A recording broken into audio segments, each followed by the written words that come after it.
तो मध्य प्रदेश के बागेश्वर धाम सरकार पंडित धीरेन्द्र शास्त्री आजकल चर्चा में है। धीरेन्द्र शास्त्री सोशल मीडिया से लेकर लोगों की जुबान पर छाए हुए हैं।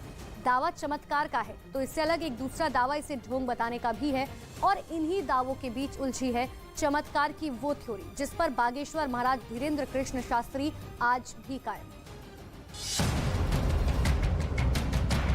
चमत्कार का दावा करने वाले बाबा चैलेंज करने वालों को चैलेंज देते हैं। शर्त ये आपका परिचय का नहीं होना चाहिए और चारों पंडालों में आप किसी को ले आना, उसी का पर्चा निकलेगा। बाबा खुले मंच से अपने विरोधियों को ललकारते हैं। ललकार कर करते हैं कि हमने संतों की चरणों की तपस्या सीखी और सन्यासी बाबा की कृपा को पाया है।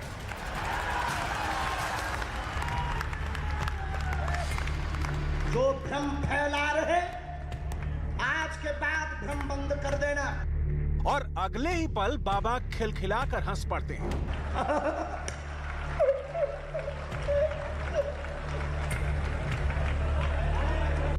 बाबा तालियां पीटते हैं और लोगों की पीड़ा दूर करने की डेडलाइन भी बता देते हैं। जाओ, आपके पति, हमें अपने इष्ट पर भरोसा है। हम प्रार्थना करते हैं कि वो 2026 तक ठीक होंगे। हमें ऐसा अपने बालाजी पर भरोसा है। ये बागेश्वर महाराज बाबा धीरेन्द्र कृष्ण शास्त्री के अलग अलग रूप हैं। बाबा की अलग अलग भाव भंगिमा है जो उनके एक अकेले मंच पर एक दिन के भीतर थोड़ी थोड़ी देर में नजर आ जाती है। ये बाबा धीरेन्द्र शास्त्री के रायपुर कथावाचन केंद्र की तस्वीरें हैं जहां इन दिनों बागेश्वर महाराज धीरेन्द्र कृष्ण शास्त्री अपने समर्थकों के बीच कथावाचन और अपना कथित चमत्कार दिखा रहे हैं। आपके मन में दो प्रश्न हैं। बालक का प्रश्न है, कृपा होगी, चल नहीं पाता, स्वास्थ्य ठीक नहीं, नसें टेढ़ी हैं, धन की तंगी भी बनी, वो ठीक हो जाएगा, दिव्यांश स्वस्थ होगा, आशीर्वाद है। पर्चा बोलिए, माइक से बोलिए। बिल्कुल सही है, बिल्कुल सही है। किसी को यहाँ बताया था? नहीं, मैंने एक मंत्र हम आपको दे देते हैं, इसका प्रयोग करिए, धाम की पेशी करिए, बालाजी कृपा करेंगे, आशीर्वाद। नागपुर में जब से बाबा धीरेन्द्र कृष्ण शास्त्री को उनके कथित चमत्कार को साबित करने का चैलेंज मिला है, तब से ही वो अपने मंच पर आने वाले हर समर्थक से खुद के अनजान होने का प्रमाण पेश करते हैं। बाबा दावा करते हैं जिनसे वो मिल रहे हैं उनसे ना तो वो पहले कभी मिले और ना ही उनके कोई सहयोगी। हमने जो पहले से पर्चा लिखा वो इन्हीं का होगा।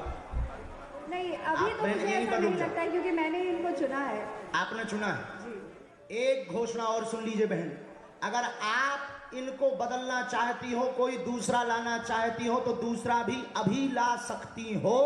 अपने आप पर्चे में बालाजी दूसरी लीला कर देंगे। नहीं,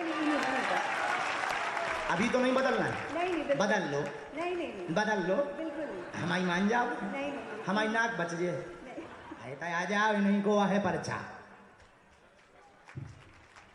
इन्हीं का है फिर। हाँ, बदल ले हो तो बदल गो। माइक लो बहन, पढ़ी लिखी पहले आप ही। क्या पढ़ाई है आपकी? MCA। क्या कहलाता है ये? हिंदी बताओ हमको, हम पढ़े। Computer application. कहाँ से? बिलासपुर। इनको जानती? नहीं, हमको जानती? आपसे एक बार वहाँ पे धाम में गई थी मैं मिलने। जी। आपने अपनी समस्या बताई थी क्या? नहीं सर। अपना नाम बताया था क्या? नहीं। किसी ने वहाँ पूछा था क्या? नहीं। यहाँ पर प्रायोजित ढंग से आई क्या? नहीं। ये पत्रकार वाली बहन को आप जानती हो? नहीं। आपका प्रश्न क्या है? बच्चे को झूठ तो नहीं बोल रही? नहीं। इनका नाम क्या है? दिव्यांश सिंह। नजदीक आओ, हिंदी तो बहुत अच्छी है आपकी। राम, नजदीक आओ। बालाजी, आपके मन में दो प्रश्न हैं। बालक का प्रश्न है, कृपा होगी, चल नहीं पाता, स्वास्थ्य ठीक नहीं, नसें टेढ़ी हैं, धन की तंगी भी बनी, वो ठीक हो जाएगा, दिव्यांश स्वस्थ होगा, आशीर्वाद है। मंच पर बाबा की पर्ची निकलती है। पर्ची से अनजान समर्थक का रहस्य खुलता है और फिर बाबा पर्ची फाड़ते ही ठीक होने की 40% की गारंटी वाला दावा कर देते हैं। बालाजी कृपा करेंगे, आर्थिक उन्नति होगी और झटका बंद होंगे। ये मंत्र हमने दो लिखे इसमें, एक ये ऊपर का, एक ये नीचे का। ये मंत्र है दक्षिण धन की उन्नति के लिए, ये मंत्र है बालक के लिए, क्योंकि आपके कुल में देवी है, आपके कुल में पूज्य देवी है और आप बिलासपुर की नहीं है, किसी गांव के निवासी है। कुल देवी किसी गांव की हमारे पास आई है। देवी होता ना, हाँ। कानपुर के पास। हाँ, गांव में है कोई, तो आप बिलासपुर की निवासी नहीं है, उनको श्रृंगार देते रहिए। हमारे बालाजी कह गए कि जो ठीक हुई है समय लगे, पूर्ण आराम नहीं पर 40% हम मंत्र चिकित्सा में अपने बालाजी से प्रार्थना कर देंगे। मूर्ख तो नहीं बन गई, अंधविश्वास में तो नहीं पड़ गई। जय श्री राम। जय श्री राम। तो बागेश्वर धाम वाले धीरेंद्र शास्त्री ने नागपुर वाले चैलेंज का जवाब छत्तीसगढ़ की राजधानी रायपुर में दिया। उन्होंने अपने दरबार में मीडिया कवरेज के लिए आए पत्रकारों में से 2 पत्रकारों को बुलाया। उसके बाद दरबार में जो कुछ हुआ उसे देखकर हर कोई दंग रह गया।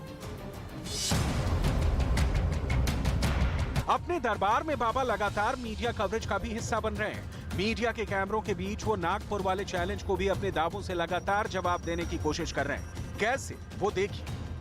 पहले नंबर तो बहन जी, हम एक पर्चा बनाते हैं, पुरुषों में महिलाओं में है पर्चा। हम पहले से जिसे कहते हैं बिफोर टाइम बनाकर रखेंगे।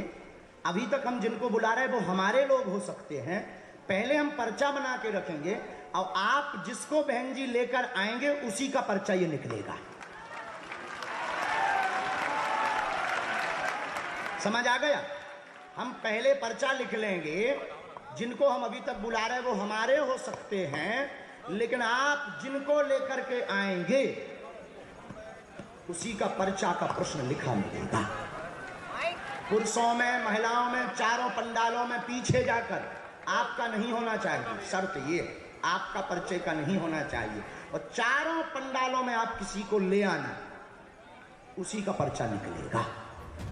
कथित चमत्कार पर सवाल उठाने वालों पर बाबा धीरेंद्र कृष्ण शास्त्री खुद सवाल खड़े कर रहे हैं। ऐसे लोगों के खिलाफ मंच से बाबा का गुस्सा भी फूट रहा है और उनका आक्रोश भी साफ साफ नजर आ रहा है। हम हनुमान जी के सेवक हैं, ललकार कर करते हैं कि हमने संतों की चरणों की तपस्या सीखी और सन्यासी बाबा की कृपा को पाया है।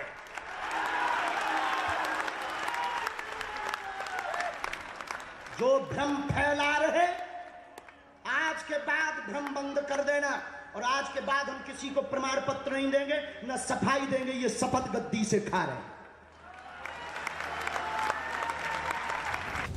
बाबा के दावे अपनी जगह हैं, लेकिन मंच से दिए जा रहे बाबा धीरेंद्र शास्त्री के ऐसे प्रमाण से ना तो कथित चमत्कारों को लेकर सवाल शांत हो रहे हैं और ना ही लोगों की उत्सुकता।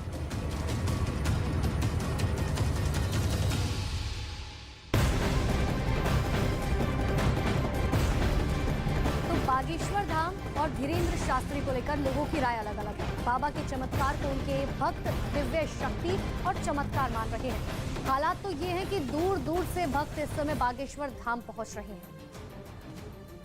बाबा जो चमत्कार करते हैं उस पर पूरा भरोसा है? जी पूरा भरोसा है। जय श्री राम, जय बागेश्वर धाम। जय श्री राम, जय बागेश्वर धाम। तो बाबा के जयकारे मैं जब से यहाँ पर पहुंची हुई तब से सुनाई दे रहे हैं। आप किस क्लास में पढ़ते हैं? क्लास 10th में। बाबा पर भरोसा है? बिल्कुल। परिवार के साथ यहाँ आए? परिवार के साथ आए। तो कैसे 10th में पढ़ने वाले बच्चे तो विज्ञान की बातें करते हैं? अंधविश्वास में भरोसा करना गलत है। हाँ, लेकिन यहाँ जो चल रहा है वो नहीं है अंधविश्वास। That's a magic and science is a logic.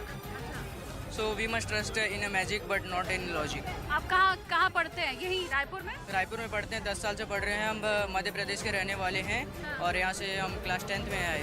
अच्छा, तो आप ये देख सकते हैं कि जो स्कूल में पढ़ने वाले बच्चे हैं वो भी यहाँ पर आए। अच्छा, बखूबी पता है कि मैजिक क्या है, विज्ञान क्या है, ये सारी चीजें यहाँ पहुँचने वाले जो बच्चे हैं उन तक को पता है।